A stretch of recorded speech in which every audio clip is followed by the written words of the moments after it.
ലക്ഷ്യം ഏകം നിത്യം വിമലമചലം സർവദേ സാക്ഷിഭൂതം ഭാവാതീതം ത്രിഗുണരഹിതം സദ്ഗുരും തം Namami.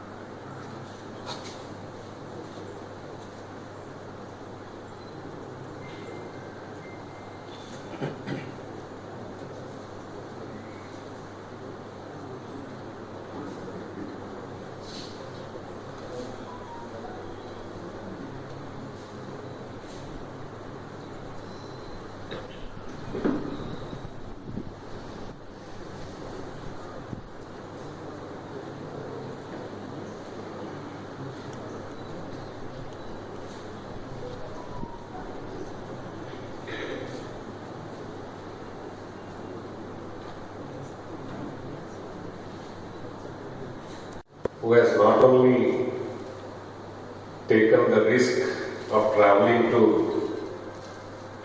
such a peak, but he has taken the trouble of putting down his spiritual voyage in the form of series of books. This is where probably we are all fortunate that we get to know what he has experienced in his voyage of last 18 years. Sri M.K. Ramachandran, probably if I say Sri M.K. Ramachandran, nobody would know, but if I say Kailasam Ramachandran, everybody would understand. That's the kind of spiritual voyage that he has taken over the last 18 years. Today we are gathered here to release his yet another work, which is in Malayalam, but definitely Ramachandran sir was saying he's also bringing out these books in the English format. So this is where the book is going to see the international audience. I am here to welcome the dignitaries on the dais, and here also we have a very unique thing happening today. We have somebody who is from the royal family of Ahari state in Nagpur, Raja Ambarish Maharaj. Not only he is the Raja of Ahari state, his mother was a royal member of the Chhattisgarh royal family. So this is what happens when somebody does his work without any expectation. And we are greatly honored and blessed that we have none other than Raja Ambarish Maharaj with us. On behalf of all of us gathered here, I have great pleasure in welcoming you, Highness.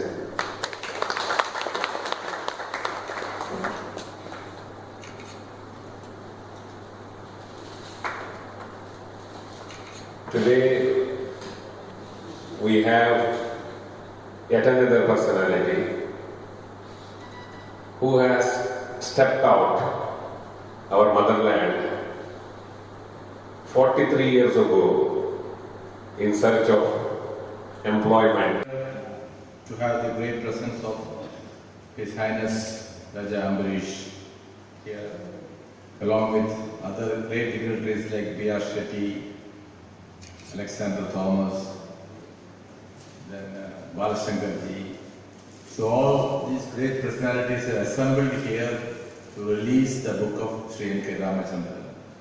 M.K. Ramachandran, as Mr. Sudhir Shetty made a very brief note of him.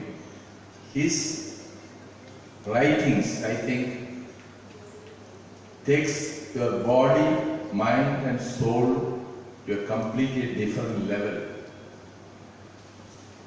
It is really an experience to read his books. I think his books has to be translated in all Indian languages, not only in Indian languages, or foreign languages also. It deserves that kind of recognition. So very eminent people like Sri Shetty Saab and His Highness is here. I think they will take some initiative to see that these works reach thousands of people more all over India and abroad. That is the one service which we can do by publishing his books. So his great work, fifth in the row, his travelogues, fifth in the row is going to be another experience for the readers and another great work of art as well as experience, both putting together. So, and he is also blessed because we have got Alexander Thomas. If you say he is the one great scholar among the policemen here, probably, I would say, the greatest scholar the police force ever has been in Kerala, at least. That I can say, very safely say. I don't know about other parts of India. But the greatest scholar Kerala police have ever seen, Alexander Thomas is here to introduce the book, and all our dignitaries are here. So I don't want to take much of your time. We have the puja to follow after this, and the very great president to speak. Only thing I can do is to wish Sri Ramachandran all the success in the future life also, so that he can live to write many, many more books to satisfy the needs of the bhaktas as well as people who want to experience what is Himalayas. Thank you very much. Members of the distinguished royal families who have assembled here, great personalities, Padma Shri winners, and the distinguished audience who have assembled here. I am very happy to be in your midst for the releasing of yet another great book by M.K. Ramachandran. First, I met M.K. Ramachandran during the book releasing ceremony of HRIDHAYA. After reading through the book, I predicted that day in the stage that this will become a national award-winning book. And my prediction came true after 4 months. National award came to the book, and so many awards came to his great travelogue, HRIDHAYA. Writing a travelogue has two problems.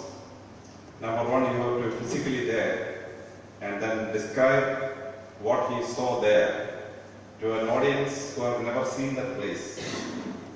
And as soon as you read the travelogue, you should feel as if you are there. That is the greatness of a travelogue. I was Superintendent of Police Kannur. Then a delegation of 5 people from USA came. They came because one old woman in the USA, when she died, gave 5 million rupees to anybody who will go and research upon the traveler of Ibn Battuta. So 5-member delegation came from USA. They wanted to retrace the steps taken by Ibn Battuta in Kerala. So I gave them the entire description and I accompanied them to few places. And many places got their name in Malayalam language from the name given by Ibn Battuta. For example, the place name MAARUDE. It is actually an Arabic word. Matul means Endur Nilam, what a long distance it is. That peninsula got its name from that. So the great interest this lady paid 5 million rupees to research on a traveler. That is the greatness of travelers. We are all fancied by great travelers like Odyssey, the great Odyssey of Homer, written about 3,000 years ago, or the Venetian traveler Marco Polo, traveling to China, Russia, India, and giving the whole description for the East to the Western audience. Now, when you go for a traveler writing, usually people go for very pleasure-hunting places, great palaces or skyscrapers, Because traveling to a multi-story skyscraper building or to a modern city is a pleasurable experience. But Mr. M.K. Ramachandran took an area which an ordinary man will not dare to go. That is the great Himalayas. The greatest mountain peak, Everest, and the largest mountainous terrain in which human habitation is possible, the Himalayas. It measures almost 7 lakh square kilometers of area, the real mountain. If you take the ground valleys also, it may measure almost half of India. That much of 15 lakh square kilometers of area. Now Himalayas was known in our memory because it was part of our great Idihasas and Puranas. Lot of rishis and the great sages of India lived there, wrote the great Aranyanams and the Upanishads after doing their great tapas in those mountains. Now BBC World Service didn't believe that this much number of rishis are living in that area. So last Mahakumbha Mela, BBC came with a large team of 300 people. And they wanted to research how many people come down from Himalayas for the great Kumbha Mela. They put their cameras at around 400 places where the people of Himalayas come down to the valley. And they started shooting for almost 45 days. I don't know how a channel could spend that much of money for a simple experiment. And they showed it in the BBC World Service. I was flabbergasted to see that program, a 1.5-hour program on the BBC World Service. They calculated and counted 6,30,000 rishis or sannyasis coming down from the Himalayas for the Mahakumbha Mela. They are telling those who are not coming down from the Himalayas may also be an equal number. So BBC's estimate is that about 12 lakh sannyasis are roughly living in the great Himalayas. Now an ordinary Indian may not spend that much of money or will do that much of research to find out how many sannyasis are there. Many of these sannyasis are great sages. How they live, how they traverse that area, and how Himalayas look like is a wonder for all of us. I have a special connection with Himalayas because I was a deaf and dumb boy till the age of 4. I couldn't speak. And my father and mother wanted to put me in a deaf and dumb school. At that time, my father went for a training program in Trichy. And when he was returning, a sannyasi entered the bus. Along with there was a Shishya also. But Shishya was not sitting down, even though there is 4 seats vacant in the bus. So my father asked this fellow, "Why are you not sitting down?" He said, "My guru is sitting. When my guru is sitting, I can't sit along with him." My father couldn't understand the words. He said, "Bloody fellow, there are 4 seats vacant. Why can't you occupy one of the seats?" Shishya said, "No, I cannot occupy." Then the guru was sannyasi was sitting just adjacent to my father. So he said, "Why can't you permit the Shishya to sit down?" Then this Himalaya sannyasi started talking with my father. "You are Mr. P.T. Jacob. You are a high school headmaster in Toronto." Like that, a stranger who never knew who my grandfather was is giving my father's name and everything, etc. Then by the time they reached Toronto, my father said, "Oh sannyasi, can you visit my home before leaving?" Then sannyasi said, "No, I will go to Kanyakumari, do my prayers there, and on my return journey I will visit your house." Then my father took a paper and said, "I will give the address." Sannyasi said, "You need not write down the address. I know the address. I will just come to your house." 4 days later, around 5 o'clock, the sannyasi landed up in my house without anybody giving the address. And sannyasi told my father, "There is a deaf and dumb boy in this house. Please call him." So I was taken in front of the sannyasi. Sannyasi said, "I will take a 101 bucket bath and then come back." So while I was standing there, he took a bath of 101 mugs of water falling on him. Then he came back blessed me and said, "You will start talking within 4 months. The first thing you will talk about is something about writing material. And don't worry," he told my father, "even though he never talked in these 4 years, he is going to talk more than what he has not talked this for 4 years for the rest of his life." And as he predicted, after 4 months, the first word I heard was talk, writing material, and my life was as he predicted. This is the greatness of sannyasis in Himalayas. Very few times we have a chance to meet such great personalities. So M.K. Ramachandran took the trouble of going up the Himalayas, meeting sannyasis there, and revealing to us the real situation of what is happening in the Himalayas. Of his works, I rate Uttarakhand as the greatest of all works. But the present work which is going to be released today have wonderful revelations of a few things which we saw in the Himalayas. The first one is about Dakinis and their reigning land on the slopes of Himalayas, sloping towards India, on the region of Himachal Pradesh and the nearby areas. And Dakini for the children in Kerala have a different meaning, because for them there is a comic, Dakini Amma. So it's a type of impression. So children, when they hear the word Dakini, they will think about Dakini Amma in their comic books. But Dakini has some special meaning. Mr. Raman explains the whole thing in the book and describes that great land. And during the description, he came out with neurological theories about how sannyasis work and how their mind reveals all these things. About one of the areas which M.K. Ramachandran mentions is a place which I have gone physically. During my 8 years training, we went to that place when the deity was being taken down from the temple to the down valley.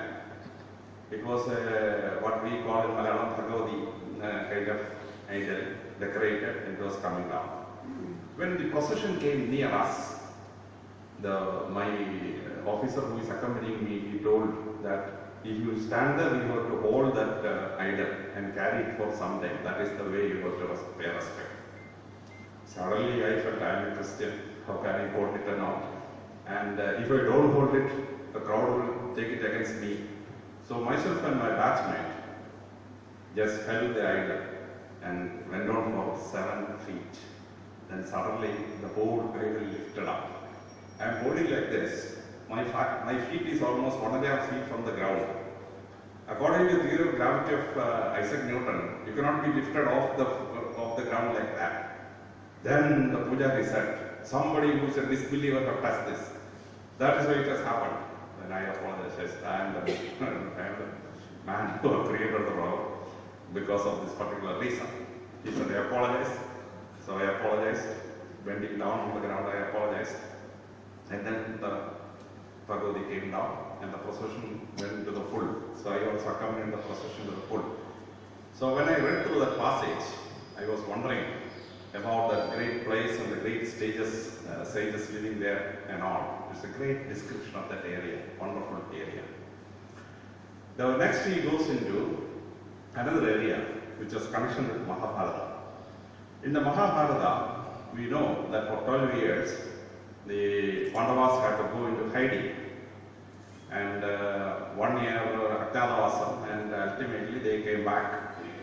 Duryodhana didn't hold the word, and it ended up in the Mahabharata war, in spite of Lord Krishna's great mediation between both sides.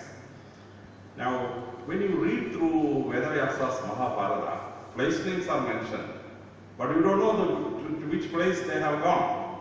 If you go to Wayanad, people in Wayanad believe that the Pandavas came to that place also. If you go to Idiki, there's a place where people believe that Pandavas came to that place also. Wild fantasy perhaps, I don't know. But M.K. Ramachandran in this book, in that particular chapter, gives us a vivid picture of what are the places to which Pandavas went, how they lived there, and how they came back to the end of that 12-year-old journey. Now, I have to take the Mahabharata, put it on the left side, Then I put M.K. Ramanan's book on the right side. I started comparing these two. Then wonderfully, our reading of Mahabharata changes when you read through M.K. Ramanan's book.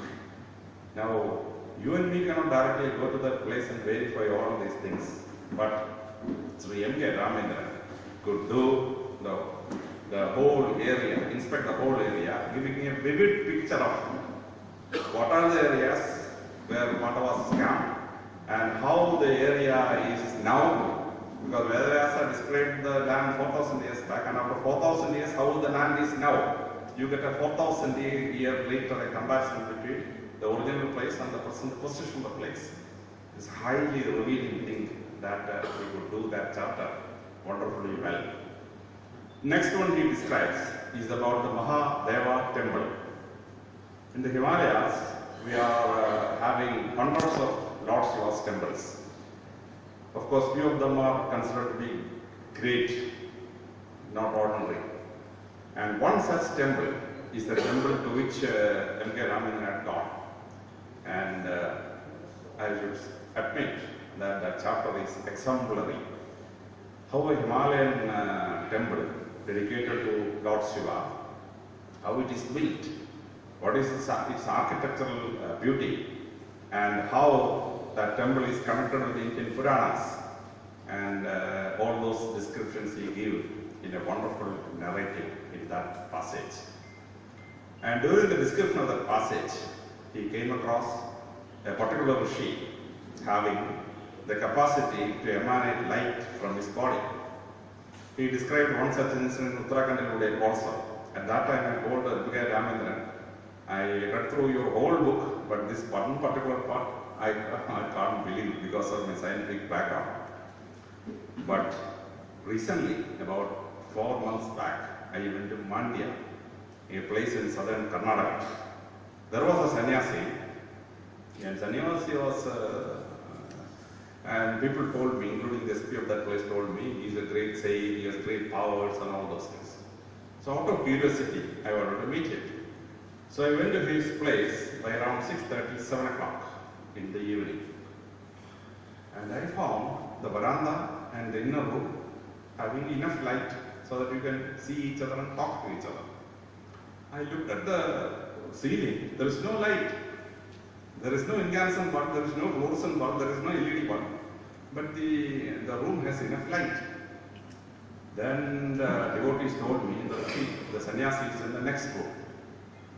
So I took off my upper part of the body clothes, I removed my shoes, etc. And I went to the next room.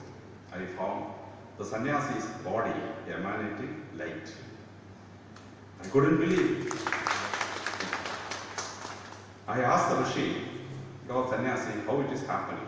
He said, the light is coming from the sky in balls and it enters my body. Now, what happened was, there was an Australian lady with a camera at that place at that time. So I told that lady, look, physically, I cannot see the light, but perhaps your electronic mechanism may shoot it well. So she looked to the sky and photographed the entire thing, videographed the entire thing, and she sent me the video. And when I looked into the video, you can see the lights coming from the sky in balls, entering the house and lighting the whole area. The powers of the Hindu rishis, maybe you may feel it is mythological. No, it is real. It has been photographed and the whole video is available. She sent it to my email to Trivandrum to see. Then only we understand that the Hindu rishis have such spiritual powers. They can emanate light from the body. They can light up an area without any electrical light. So what M.K. Ramanandran wrote in Uttarakhand and what he again repeats in this book is not falsehood. It is absolute truth, scientific truth. That is the greatness of the book. Then M.K. Ramanandran goes to the next chapter. That is the cave of Arjuna, Arjuna's cave. Now we know about Arjuna's life story, especially because in Bhagavad Gita, he was the person to whom Lord Krishna revealed the secrets of the great Gita. And during his lifetime, he had to recharge himself.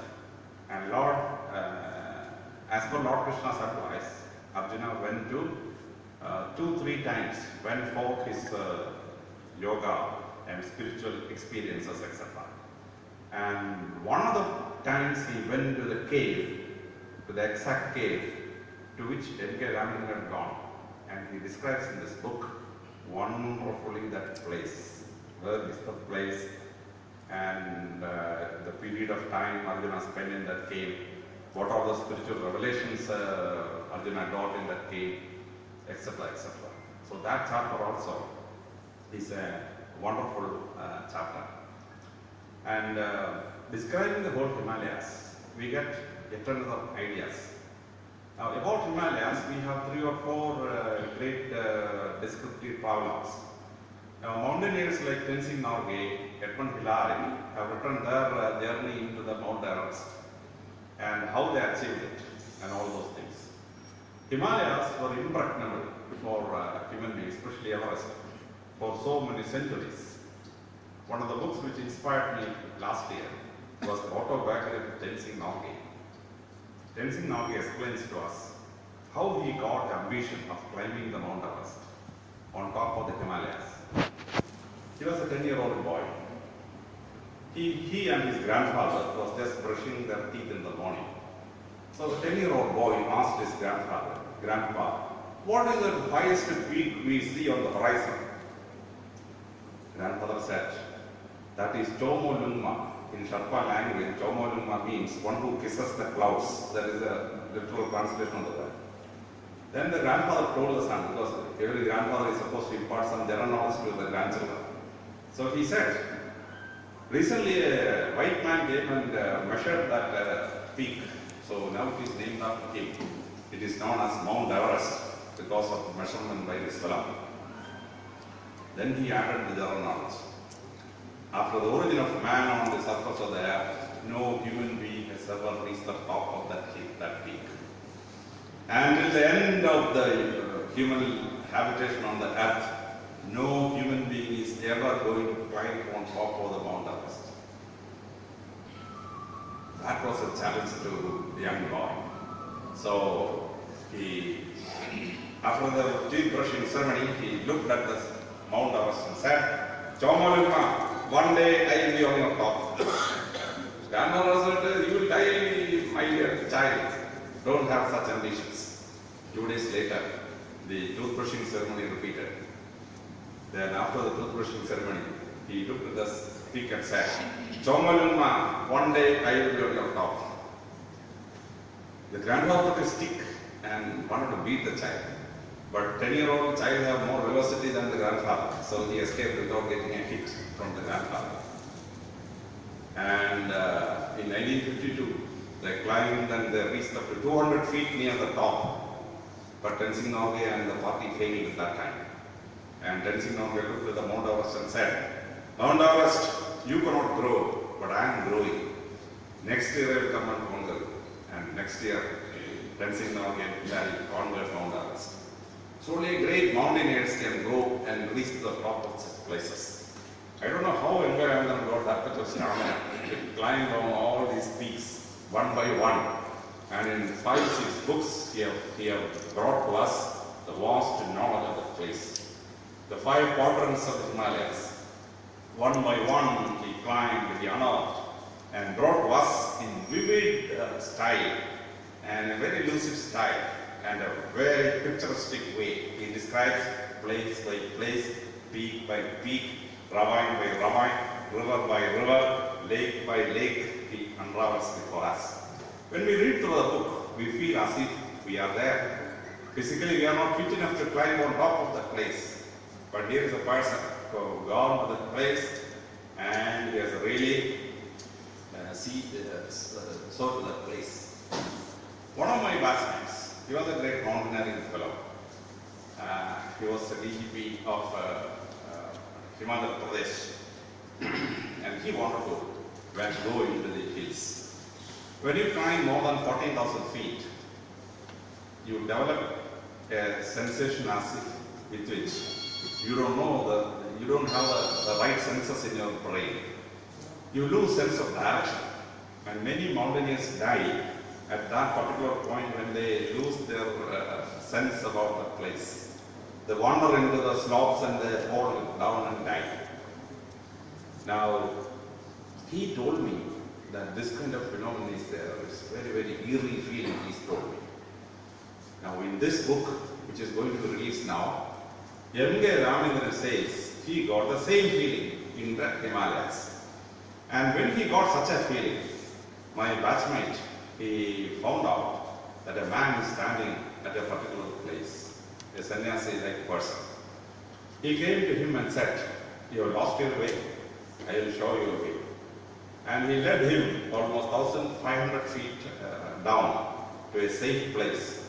And around 300 feet near a dhaba, a tea shop like thing, he told the DGP, "You just see that place, you go there, you will get into safety."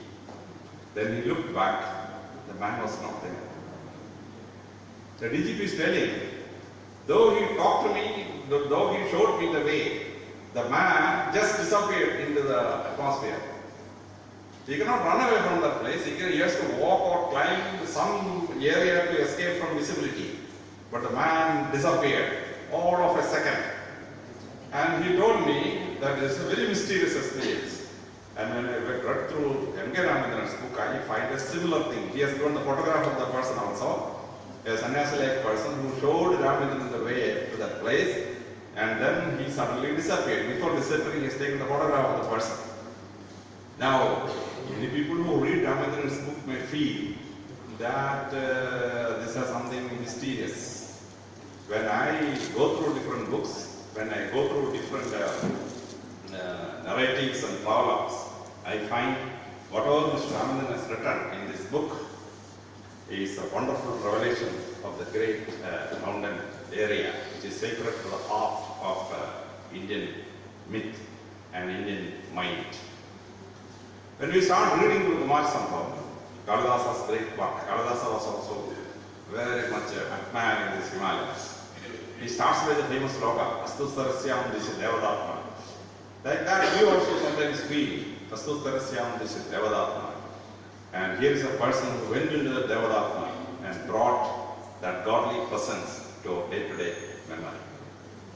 When I was in Haryana, I expressed a wish to the DGP of Haryana that I may be shown Vasishta's Gurukula. He told me, going up to there will take around 4 days' time.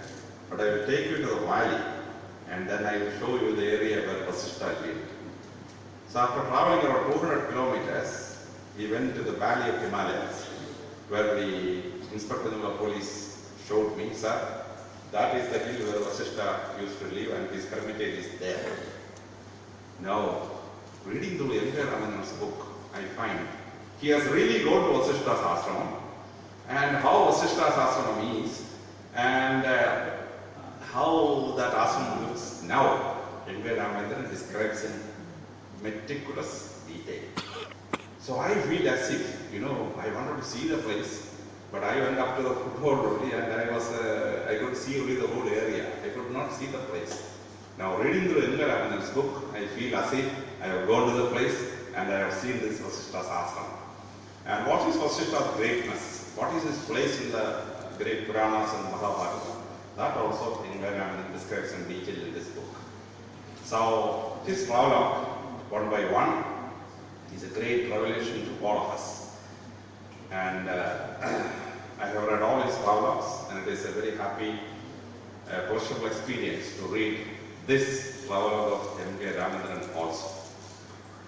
I may wonder what is his full form. I will feel that his full form should really be Malayali Kailasam Ramachandran. Malayali going to Kailasam and writing a great prologue as a great revelation to all of us. I wish Mr. Ramachandran all the luck, and I'm really wondering at the way he connects Puranas, geography, myth, and what he really sees combined together in a travelogue. That's the greatness of a travelogue. We have one of the great travelogues in Portuguese language. That is the greatest epic in the Portuguese language. That epic is Lucius. It was written by Cummins in 1598 or so. He came in a ship 4 months traveling to Kerala. He landed up in Calicut and he vividly describes Kerala's coast, etc. And 400 years later, I read that book as S.P. Kannur and A.G. Kannur having jurisdiction over all the place. Placing blue ships back into 1995 in the real Kerala was a real experience. So what I felt when I read through blue ships, or what I felt when I read through Empire of the Knights, in 1808 a French man came to Kerala and he wrote a wonderful novel-like thing. We in Malayalam we believe that the first Malayalam novel is Kundalada, 1864. But in 1808 there is a novel in the French language. That novel is titled Empire of the Knights, Nayanmarude Samrajyam. Wonderful book. When you read through it, how Collins saw Kerala in 1808 and how Kerala looks like now is a wonderful comparison. So anyway, RAMACHANDRA'S great book will be researched 100 years later or 200 years later, just like we refer to Lucius, or we refer to Marco Polo, or we refer to Ibn Battuta. Generations to come will research upon this book and his mighty journeys, very laborious journeys into the great holy Himalayas, bringing the great experience of our great rishis and their performance to our real memory.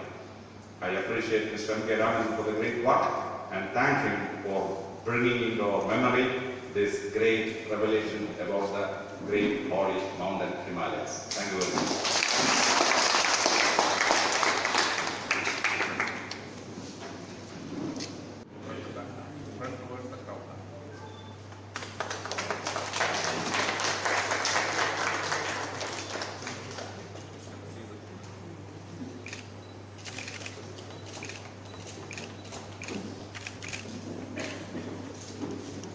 As Himalaya has described, I would like to describe this right place.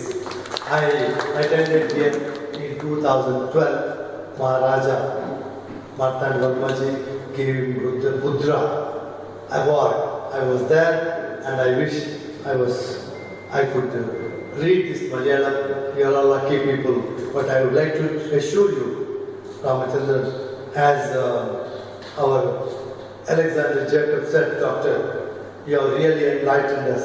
We don't need to go through the book in Malayalam. I don't need to now. But I would like to request you to give me an opportunity to sponsor and translate the whole book with a good presenter to take it worldwide so that you will be international Malayali Kailash Ramachandran. Okay, I would like to thank you for this and we love you for the puja. Thank you, my distinguished guests who came. You are all lovers of arts, and I also love his arts. I have been watching him since 2 days in the program. I know 5 Kedarnath is there, 5 Rudra after that, also 5 Kailash there. But what I understood now, after reading, after embraced all these good points, he has been watching yesterday's program like a distinguished guest from the distance. I wish after 500 years this type of puja happened here. 7 years continuous this puja and we will continue to do this and it is for the Lok Kalyana.